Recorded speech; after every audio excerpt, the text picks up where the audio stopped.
ध्यायन्ति योगिनः कामदं मोक्षदं चैव ओंकाराय नमः। गुरुर्ब्रह्मा गुरुर्विष्णु गुरुर्देवो महेश्वरः गुरु साक्षात् परब्रह्म तस्मै श्री गुरुवे नमः। शंकरं शंकराचार्यं केशवं बादरायणं सूत्रभास्कृतौ वन्दे भगवन्तौ पुनः पुनः। अद्वैत स्वरूप हीरा परम भास्कर केशवानंद भाव सहित मैं नमन करूं पूर्ण सच्चिदानंद बोल श्री महाराज की जय। समागत भद्र पुरुषों, माता बहनों, प्यारे बच्चियों, आज परम सौभाग्य की बात है। इस रांची शहर में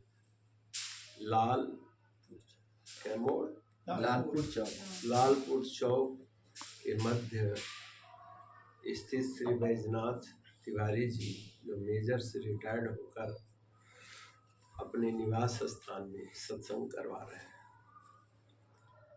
यूं तो बैजनाथ जी से आज वर्षों से 30-40 साल से मुलाकात है।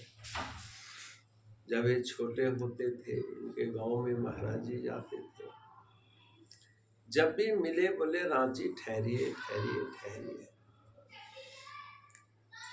आता भी था, लेकिन इस साल का संयोग बना कि इनके निवास पर रात्रि विश्राम का मौका मिला और इस विश्राम का सही लाभ मेजर साहब उठा रहे हैं।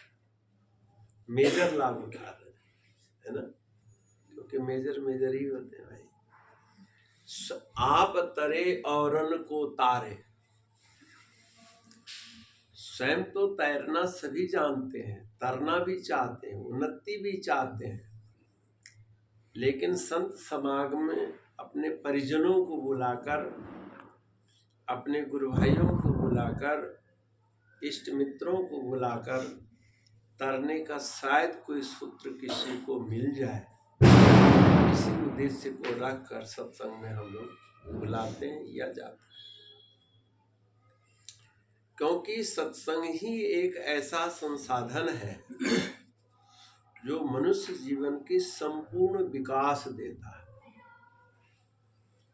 जलचर थलचर नभचर नाना जे जड़ चेतन जीव जहाना। जहां तक जीव की कल्पना है, जीव की मौजूदगी है, तो सभी को क्या चाहिए?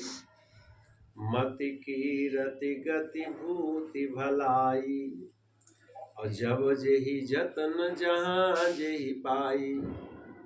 सो जानब सतसंग प्रभाव, और लोकहु वेद ज्ञान उपाऊ। इस संसार में प्रत्येक प्राणी के अंदर एक मति चाहिए, और उसमें सु का उपसर्ग लग जाए तो फिर कहना सुमति, और जहां सुमति तहां संपत्ति नाना, और कहीं कु उपसर्ग लग जाए तो विपत्ति निधाना, वहां दुखी ही दुख है। चाहे कोई कितना समृद्धवान हो, कोई कितना ही साधन संपन्न हो, अगर उसके पास सुमति नहीं है तो सबसे पहले वो अंदर अपने आप में बेचैन हो जाता है, क्योंकि मति नहीं है ना। हमारे चिंतन को, हमारे विचारों को, हमारे क्रियाकलापों को कौन कंट्रोल करता है? मति। जैसे बचपन में हम लोगों को माता पिता के द्वारा मति दी गई कि बेटा अगर दांत साफ करना है तो रोज ब्रश करो, रोज स्नान करो, एक सीख दी ना, सीखी तो मति है।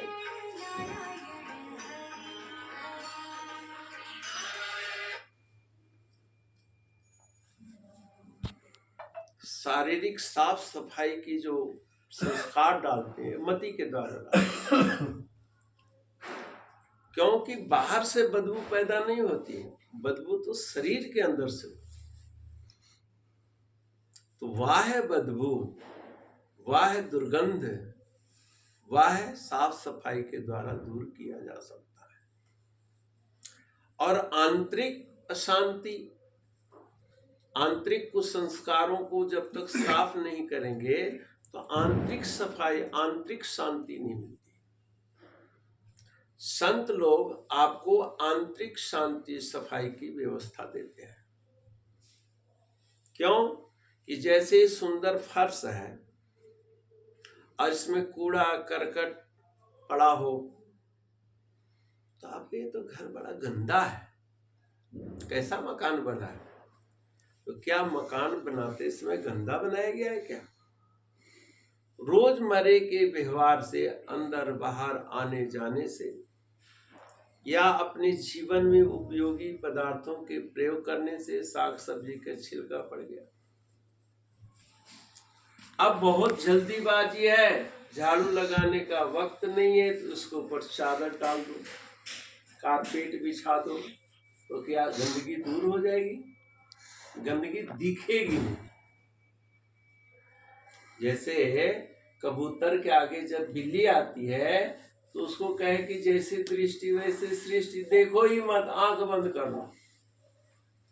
और ऐसा सुनने में आता है कि कबूतर आंख बंद कर ले तो बिल्ली को और आसानी हो जाती है, तुरंत पकड़ लेती है। ऐसे ही अंदर के कूड़ा को बाहर फेंकने के बजाय हम उसको ढकते चले जाएं, इग्नोर करते चले जाएं, तो क्या होगा? अंदर और सड़ांध पैदा हो जाएगी। कितनी चादर से उसको ढका जाएगा? नहीं ढका जाएगा। अगर शुरू दिन ही हम झाड़ू लगाएं और कूड़ा को बाहर फेंक दें, जो बचेगा उस सफाई तो बचेगी, फर्श की चमक ही तो बचेगी, क्योंकि हमने इसको बहुत घर्षण करके सफाई करी है। ठीक ऐसे ही आज हमारे चित्त के अंदर बहुत अशांति है, विक्षिप्तता है, चिंता है, फिक्र है। भाई परम चिंता फिक्र तो है नहीं। भगवान श्री राम अपने अयोध्या वासियों को एक बहुत जगत प्रसिद्ध उपदेश दिया। अयोध्या वासियों से कहते हैं, ईश्वर अंश जीव अविनाशी, चेतन अमल सहज सुख राशि। प्रत्येक प्राणियों के लिए कहा, क्या कहा? कि तुम सब ईश्वर के अंश हो, चेतन हो, यानी तुम्हारे अंदर कभी बेहोशी नहीं आती, चेतना युक्त आप रहते हैं। लेकिन चिंता फिक्र से उस चेतना को हम ढक देते हैं। अमल, अमल का मतलब मल रहित, जिसमें कोई दोष नहीं है, कोई गंदगी नहीं है। सहज सुख राशि, स्वभाव से ही सुख स्वरूप है। आत्म संतुष्टि के लिए, आत्म सुख के लिए किसी बाहर के संसाधन की जरूरत नहीं, क्योंकि सहज सुख रूप है। जैसे सूर्य सहज प्रकाशित है, स्वभाव से प्रकाशमान, उसको प्रकाश देने के लिए किसी ईंधन की जरूरत नहीं। तो राम जी के वचनों के मुताबिक हम लोग उस सहज अवस्था को प्राप्त करें, सत्संग के माध्यम से सहजता। तो ये कब होगा? जब हम सत्संगति करेंगे, मति, फिर कीर्ति यानी यश। हर इंसान यश चाहता है, मेरा नाम हो, मेरी वाहवाही हो, फर्स्ट डिवीजन हो, शाबाश बेटे, मेडल, अपना मेडल देखो। कीर्ति है। भूति, भूति का मतलब धन दौलत, रुपया पैसा, हाथी घोड़ा, अटारी मकान, ये सब हमें चाहिए, ये भूति के अंदर आता है। मति कीरति भूति भलाई, भलाई का मतलब हम सबकी भलाई करें, मेरे साथ सब भलाई करें। मेरे से सब प्रेम करें, सभी लोग मेरा हित सोचें, लेकिन सब मेरा हित करें। यही तो भलाई का मतलब है। गति भूति भलाई, जिसने जहां भी ये पाया है सो जानब सत्संग प्रभाव। सत्संग के माध्यम से उसको पाया जा सकता है। अब सत्संग क्या है, ये बड़ी समस्या है आजकल के युग में।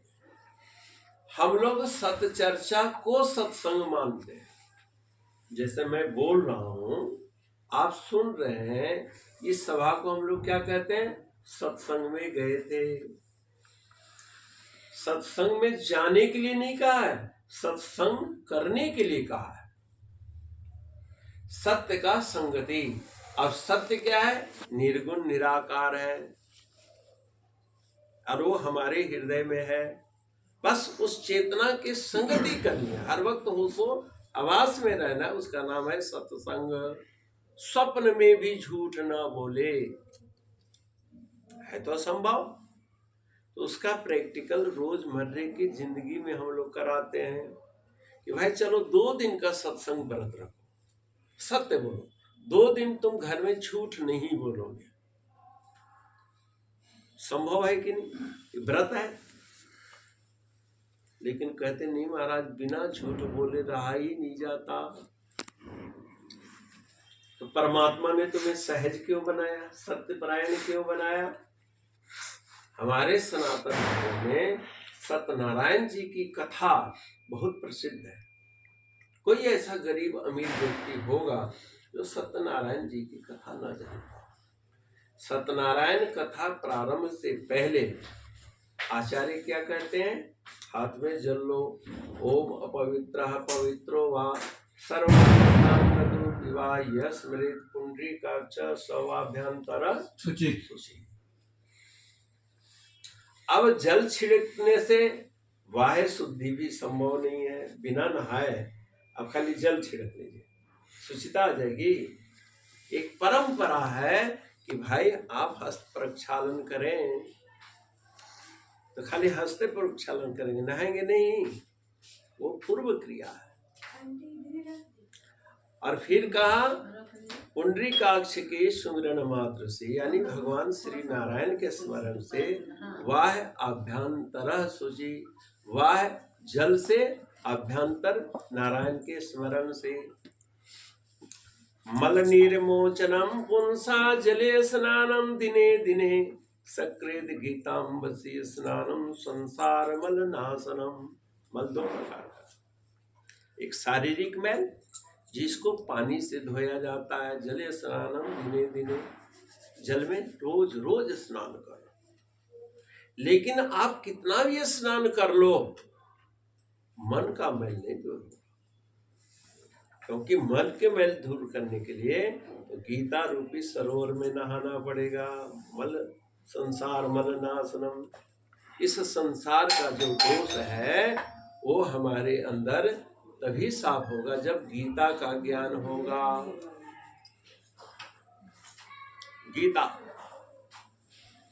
गीता सुगीता कर्तव्या किमने शास्त्र विस्त्रय, या स्वयं पद्मनाभस्य दुग्धावितम यत्।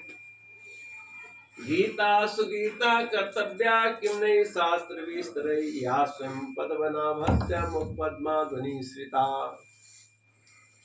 गीता सुंदर कंठ से गायन करने योग्य है, समझिए। सबको गीता जरूर पढ़नी चाहिए। इस विज्ञान के युग में, क्योंकि हमारे शास्त्र जो है 2 चीजों में लिखा गया है, एक ज्ञानात्मक और एक पौराणात्मक। भगवान श्री राम के यहाँ साधु संत जाया करते थे। अब भगवान राम उस समय बच्चे थे, छोटे थे, इसके तरह थे, समझिए। भगवान जी छोटे थे, तो क्या हुआ? वेद पुराण सुनहि मन लाई, और आप कहीं अनुजन समझाई। छोटे भाइयों के साथ राम लक्ष्मण भरत शत्रुघ्न संतों की सेवा करते थे और उनसे वेद और पुराण की कथा सुनते थे। वेद पुराण सुनहि मन लाई, मन लगा करके सुनते थे। और सुन लेने के बाद जब वो आचार्य चले जाते थे तो बाकी भाई लोग पूछते थे गुरुजी के कहने का क्या मतलब है। सत्यम वद वेद, वेद क्या कहता है? वेद अपरिवर्तनीय ज्ञान है, सदा एक रस है। जैसे सत्यम वद, धर्मम चर, आचार्य देवो भव, मातृ पितृ देवो भव, अतिथि देवो भव, ये वेद वाक्य है। अब बताइए, मातृ पितृ देवो भव, माता पिता देवता हैं। देवता कहते हैं जो देवी कुछ, उन्होंने मुझे जन्म दिया, मुझे जीवन दिया, मुझे मति दी, मुझे कुछ सद्व्यवहार सिखाया, इसलिए वो देवता हैं।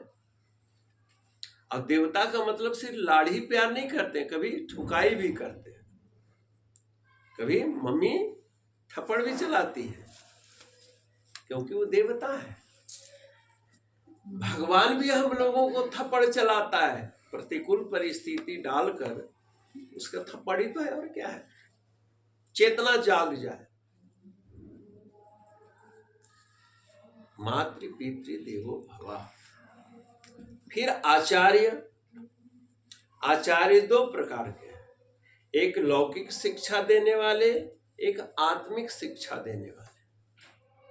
आपको रुपया कमाने के काबिल बनाने के लिए डॉक्टर, इंजीनियर, वकील, जज आदि का जो विकास है, ये हमें बाहर के प्रोफेसर देते हैं।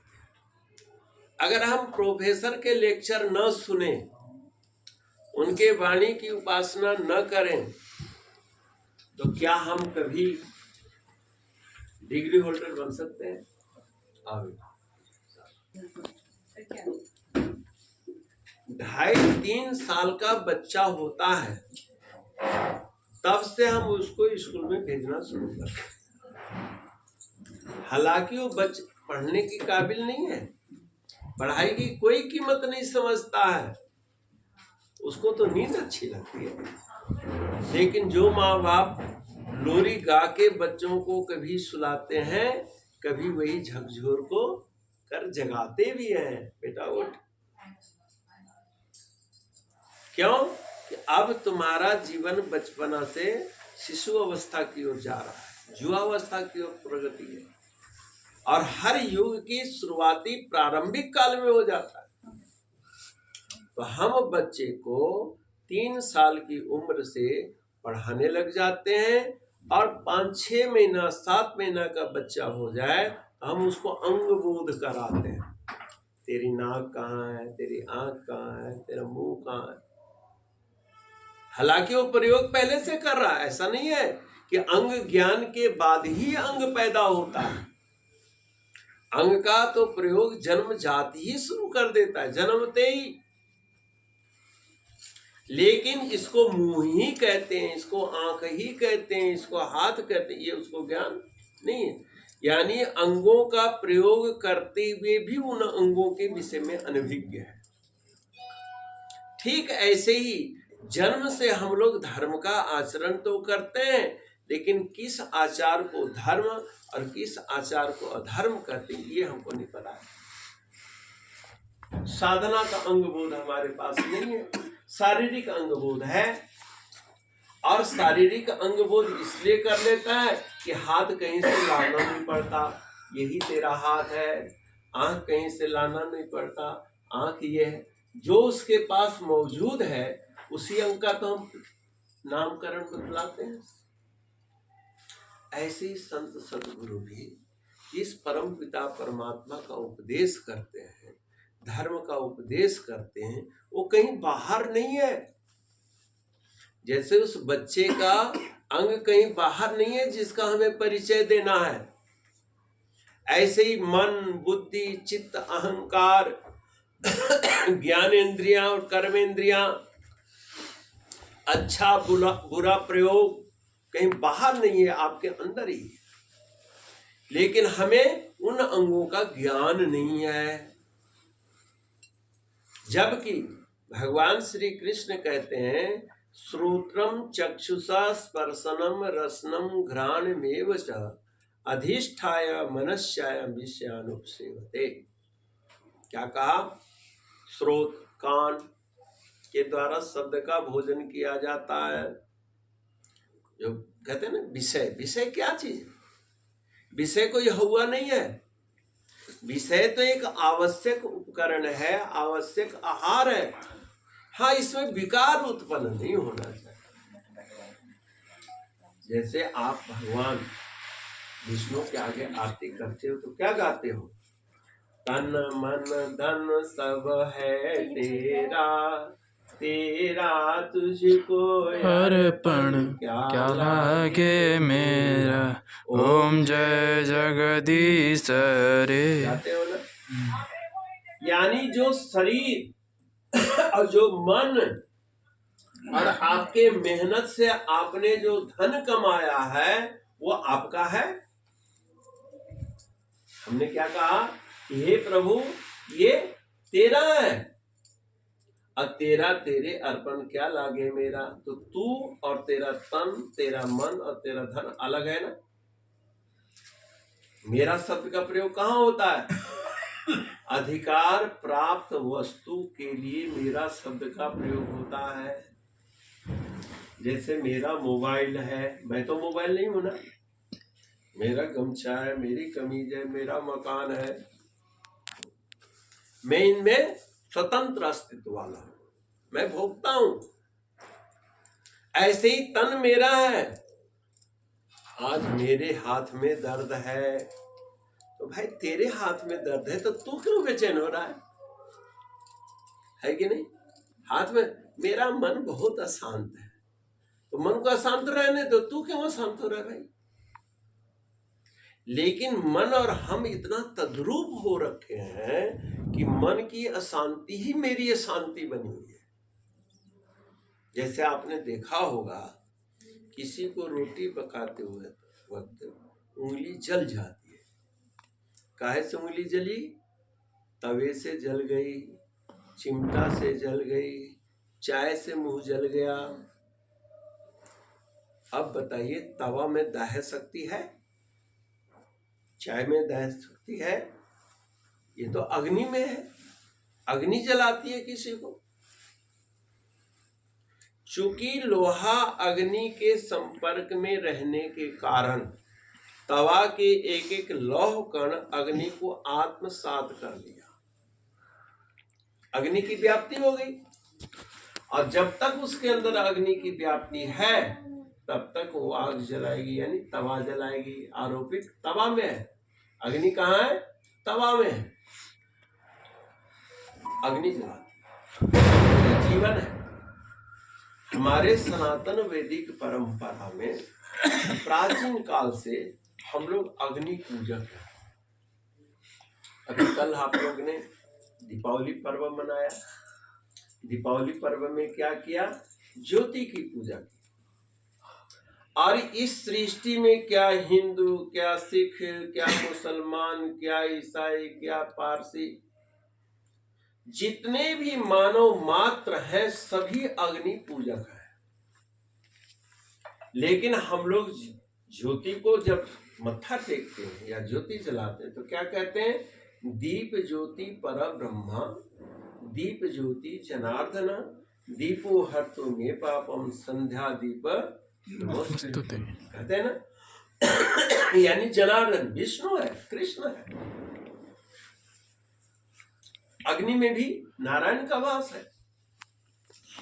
अब अग्नि दो प्रकार की है। हम दो अग्नि की उपासना करते हैं, एक बाह्य अग्नि, एक आभ्यंतर अग्नि। बाह्य अग्नि तो प्रज्वलित ज्योत है, प्रचंड अग्नि चूल्हा में है, यज्ञ कुंड में है। इन सब अग्नियों का भी नामकरण अलग अलग है। कोई आवाहनीय है, कोई गृहपत्य है, कोई कुछ है, कोई कुछ है। इसको जात भेदा कहते हैं। जो हम लोग पूजा करते हैं, जिससे आरती करते हैं, उसका क्या नाम है? जात भेदा। जन्म देने वाला ज्ञान। हिरण्यवर्णाम हरिणीम स्वर्ण रजत सजाम चंद्राम हिरण्मयीम लक्ष्मी जात वेदो मां आवह। बुलाते हैं अग्नि की पूजा करते। और एक अग्नि की पूजा करते हैं जो शारीरिक टेम्परेचर है। अगर मनुष्य के जीवन में अग्नि तत्व न हो तो अभी ठंडा हो गया, ऐसा ही कहते हैं ना। अब अग्नि नहीं है इसलिए उसकी उपासना नहीं है। तुरंत अग्नि तत्व के निकलते ही ये दरवाजा खोल दे यार, मेरे को दरवाजा खोल बोलो। अब इस शरीर को आप देखिए, इसमें भी जलीय तत्व है। पृथ्वी आज तक भूली क्यों नहीं? चारों तरफ जल ही जल है, चारों तरफ समुद्रों से घिरी हुई पृथ्वी है। हर जगह 40-50 फुट की गहराई में जल है, कुआं के रूप में। नदी नालों के ऊपर प्रवाहित है, पर पृथ्वी आज तक घुली। अगर घुल जाती तो इमारत कैसे टिकते इसके ऊपर? तो पृथ्वी को पानी में घुलने से किसने बचाया है? तो नारायण कहते हैं कि मैंने बचाया है, नहीं तो धरती डूब जाती, घुल जाती। कैसे महाराज? जैसे तुम अपने शरीर को देखो, जो ब्रह्मांडे सो पिंडे, जो खोजे सो पावे। तुम्हारा शरीर आज 70-80 साल, अभी 105 साल के बुजुर्ग से मिला है। हमारे पलामू क्षेत्र के विधायक थे ना, पूर्व विधायक हैं दशरथ सिंह जी, अभी तो गए थे। उनके पिताजी रिकॉर्डेड 105 साल गुजारा और दुगनी पेंशन ले रहे हैं, यानी दुगनी तनख्वाह हो गई सब। और वो पूछते हैं कि हमारा पैसा बढ़ा कि नहीं बढ़ा। रीति है। अब 90 साल तक शरीर को स्वस्थ कौन रखा है?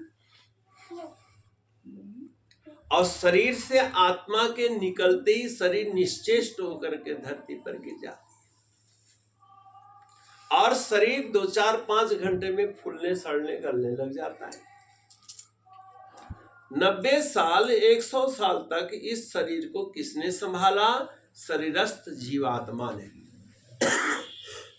कोई चैतन्य शक्ति है ना, ममई वांसो जीवलोके। भगवान ने कहा मेरा अंश जो है, मैंने प्रत्येक प्राणी को धारण किया, और उसको हम लोग भूल गए। जब भूल गए तो उसको याद दिलाने के लिए सत्संग की आवश्यकता पड़ गई। तो मैं आपसे कह रहा था कि तन मन धन जो आज मेरे पास है, ये मेरा तो है, पर मैं नहीं हूं। जैसे मोबाइल मेरा तो है, लेकिन मैं मोबाइल नहीं हूं भाई। मोबाइल टूट गई, टूट जाने दो, खराब हो गया, हो गया, हैंग हो गया जी। आजकल आम शिकायत है, आदमी का दिमाग पज्जल हो गया। कहते ना महाराज मेरे कुछ समझ में नहीं आ रही कि मैं क्या करूं। ऐसा क्यों? तुम्हारा दिमाग हैंग कर रहा है। अब हैंग को खत्म करने के क्या है, इसमें एक डिलीट पॉइंट है कि नहीं? इसको हैंग से बचाने के लिए क्या है? डिलीट प्लग दबाओ और सिलेक्ट कीजिए कि ये नहीं कि सारा मोबाइल का डाटा ही खत्म कर। ऐसे ही हमारे जीवन में दिमाग के पजलनेस को दूर करने के लिए वैराग्य नाम की चीज है। वैराग्य, क्योंकि इस संसार में 3 ही चीज तो है, ज्ञान, वैराग्य और भक्ति। ज्ञान से विकास, भक्ति से सुख, वैराग्य से निश्चिंतता, ये प्राप्त होता है। भगवान कहते हैं कि मैंने ही सबको धारण, इस बात को मत भूलो। और तन मन धन सब अर्पण करने के बाद आप क्या पाते हो, क्या मांगते हो परमात्मा से? विषय विकार मिटाओ पाप हरो देवा, स्वामी पाप हरो देवा, श्रद्धा भक्ति बढ़ाओ, श्रद्धा भक्ति बढ़ाओ, संतन की सेवा। ओम जय जगदीश हरे। इस विषय पर गौर करो। तन मन धन तो परमात्मा का है। अब हमारे अंदर अशांति का क्या कारण है? विषय विकार मिटाओ पाप हरो देवा। ये बड़ा इंपॉर्टेंट शब्द है। विषय, विषय क्या है? शब्द, स्पर्श, रूप, रस, गंध, पंच तन्मात्रा हुई ना। अब पंच तन्मात्राओं का नाश नहीं किया जा सकता, क्योंकि आकाश का है शब्द, शब्द का काम है उपदेश, ध्वनि, और ध्वनि को आप कैसे खत्म कर देंगे भाई? है कि नहीं? लेकिन ध्वनि से जो दोष उत्पन्न होता है, जैसे गाली गलौज, निंदा, चुगली, बैर, विरोध, कलह, कलेश, मेरा तेरा, ये शब्द विकार कहलाता है। और शब्द विकार का प्रयोग सबसे पहले तो अनंत लोगों ने किया, पर प्रसिद्धि में एक मंथरा का नाम आता है और एक शकुनी का आता है। मंथरा ने शब्द का ही तो दुरुपयोग किया, शब्द में जहर डाल दिया, घृणा डाल दी और राम के प्रति नफरत पैदा कर दी। और उस नफरत ने क्या किया? सबसे पहले विकार ग्रसित अंतःकरण वाली कैकेयी विधवा हो गई, मां के सिंदूर उड़ा ली, शब्द खुराक। और उसने दशरथ जी को कोई बाण नहीं चलाया, कटु वाणी का प्रयोग किया। क्या मैं चवेना मांगने के लिए तप करी थी? आपने वचन दिया है, मेरा हक है। ये वाणी का दुरुपयोग है। वाणी का सदुपयोग करेंगे तो डॉक्टर, इंजीनियर, वकील बनेंगे, संत महापुरुष बनेंगे, और दुरुपयोग करेंगे तो इन श्रेणियों में नाम आ जाएगा। ऐसे ही आंख, कान, नाक सब का विषय अलग है, रूप का विषय अलग है, गंध का विषय अलग है, रस का विषय अलग है। और इन विषयों के बगैर संसार का काम नहीं चलेगा, शरीर ही पलेगा पोसेगा नहीं।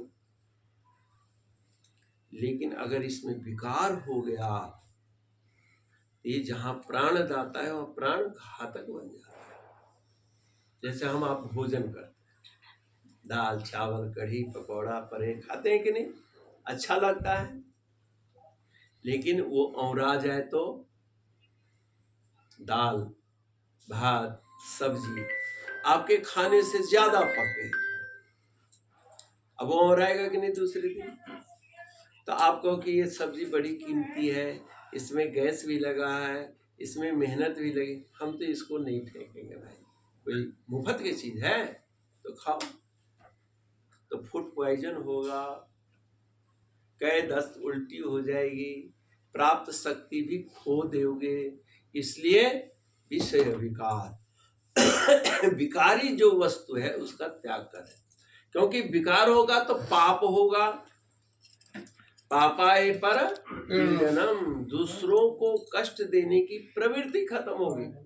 हे महाराज, पाप हरो देवा, यानी मेरे मन क्रम वचन से किसी को पीड़ा न पहुंचे, ऐसी कृपा कीजिए। अब पीड़ा रहित प्रेम में वृत्ति जब पैदा हो जाए तो उस निश्चल हृदय में मुझे क्या देना प्रभु? श्रद्धा भक्ति बढ़ाओ, श्रद्धा और भक्ति की वृद्धि कीजिए, संतन की सेवा। अब परिवार की सेवा के लिए क्यों नहीं कहा भाई? वो तो सहज कर्तव्य है आपका। सेवा कहते हैं निष्काम, जहां से कुछ पाने की इच्छा न हो।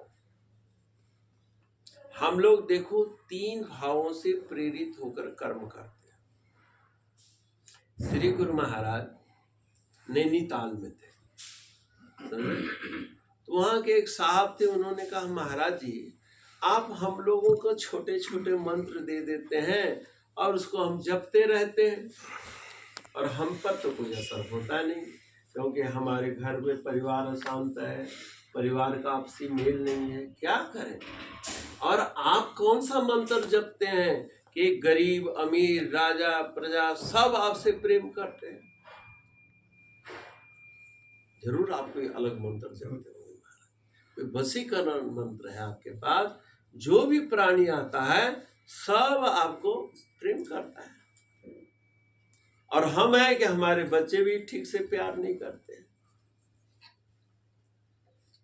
महाराज जी सुन के हंसते रहे, बोले देखो तुम लोग जो प्रेम करते हो कुछ प्राप्ति की भावना रख करके करते हो, तुम्हारे जीवन में निष्कामता नहीं है, फर्ज पूरा नहीं करते, तुम व्यापार करते हो,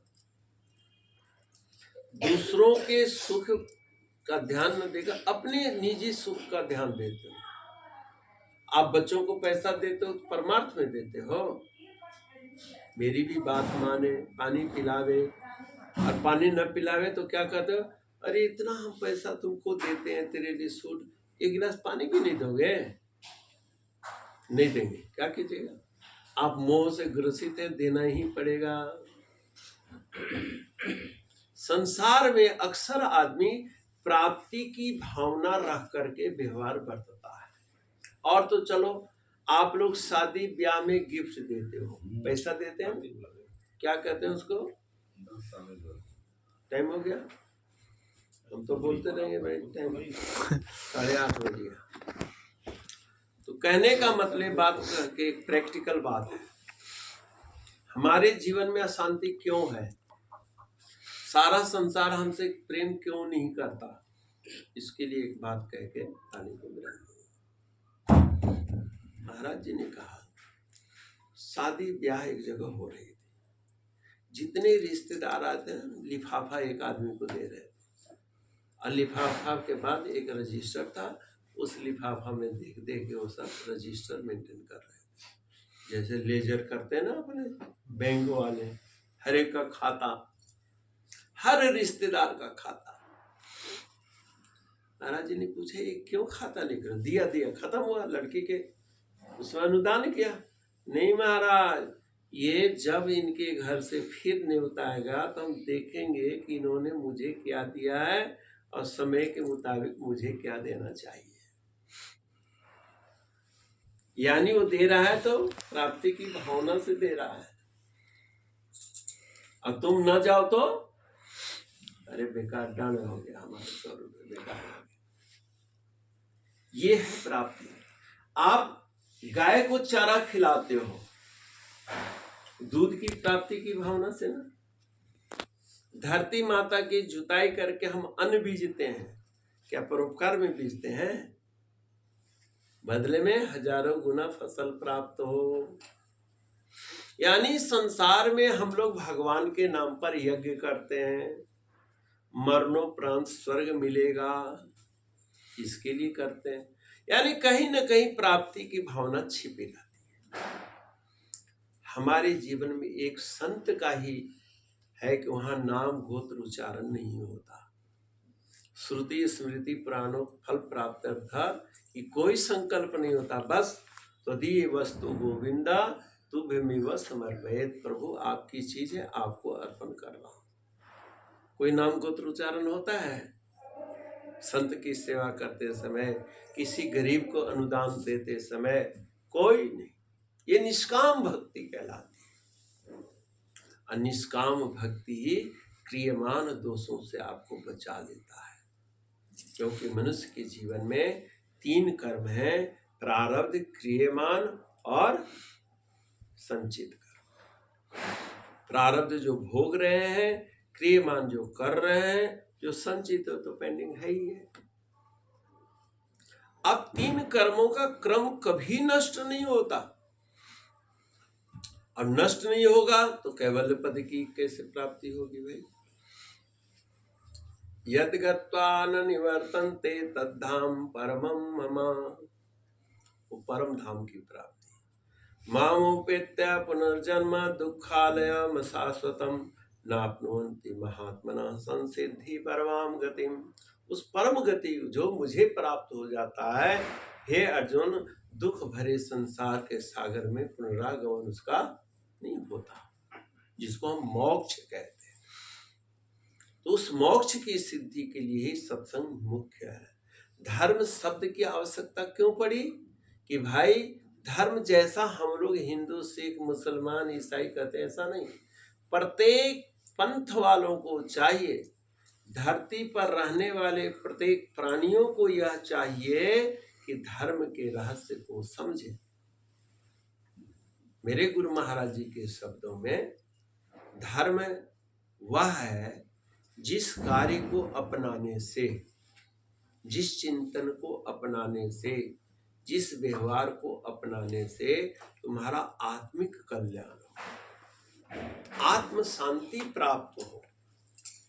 अब जीवों की हत्या करने से तुम्हें क्या शांति मिलेगी भाई?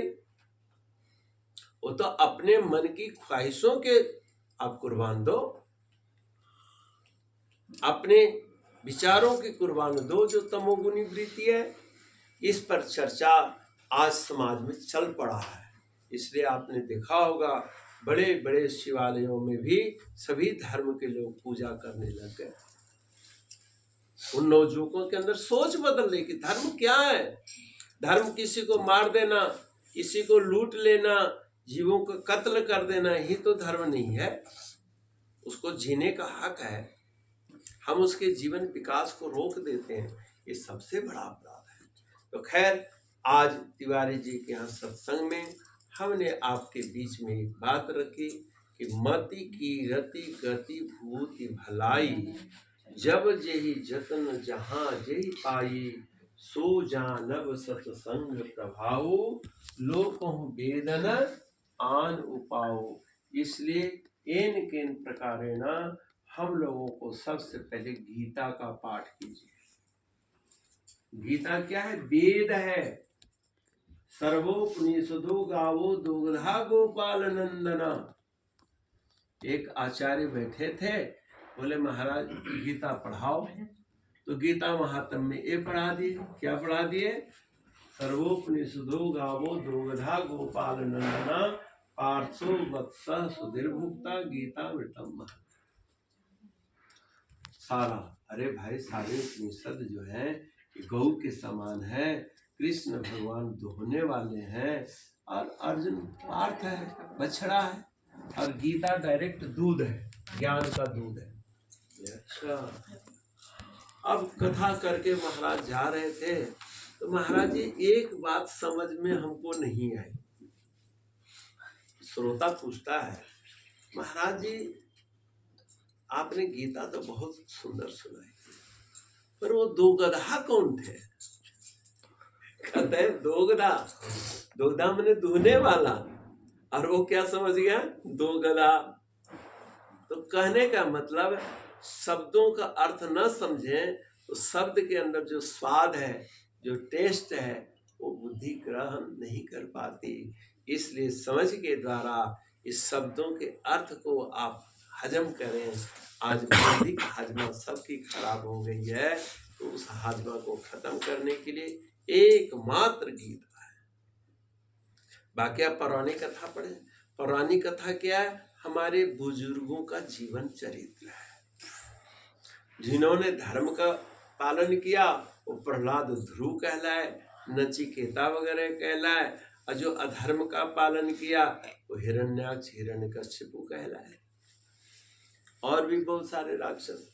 तो मानव ही थे, लेकिन प्रवृत्ति दोष के कारण एक राक्षस की श्रेणी में चले गए, एक देव की श्रेणी में चले गए। तो हम लोगों को भी चाहिए कि अपने आप को देव श्रेणी में रखें, यानी हमसे जो बने देवता।